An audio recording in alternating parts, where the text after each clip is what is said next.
Welcome to the Property Investment Podcast.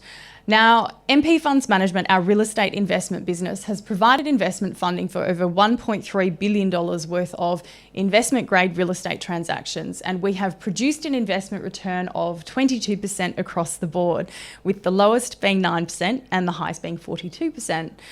Now, we will originate our own deal flow, but when the deal is right and when the manager is right, we will co-invest with other managers.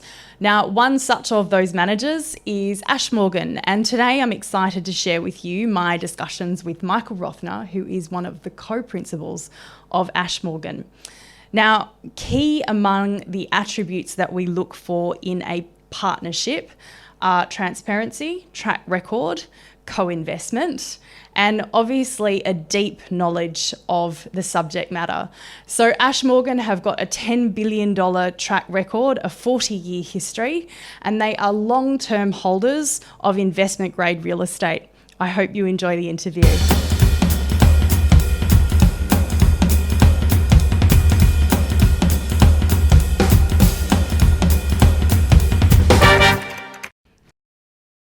The Property Investment Podcast is brought to you by Golden Goose Capital. Golden Goose Capital has, in conjunction with MP Funds Management, provided funding for over $1.3 billion of investment-grade real estate transactions and provided an investment return of 22% across the board, with the lowest being 9% and the highest being 42%. For more, go to www.goldengoosecapital.com. So Mike, one of the things that I love about Ashe Morgan is that you guys co-invest in every deal that you do.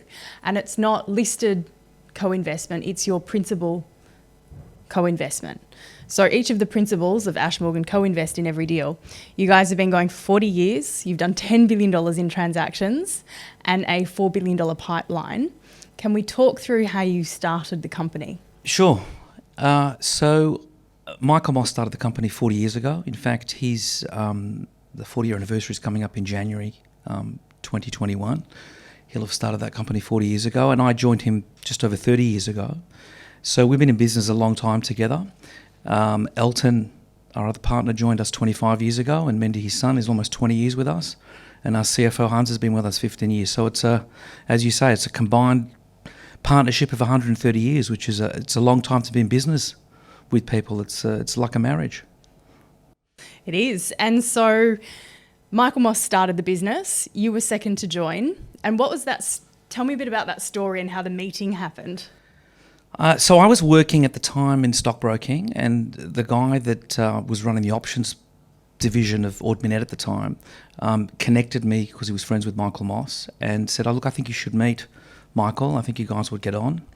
And at that time, Michael had a small mortgage broking business in a very small office in O'Connell Street, and he was there on his own with a secretary, and I met him, and that was in 1990, and we just hit it off, and 30 years later I'm still in business with him, so something must be right. So obviously we fast forward many years and many transactions, $10 billion worth of transactions, but just run me through what happened when you joined Michael Moss.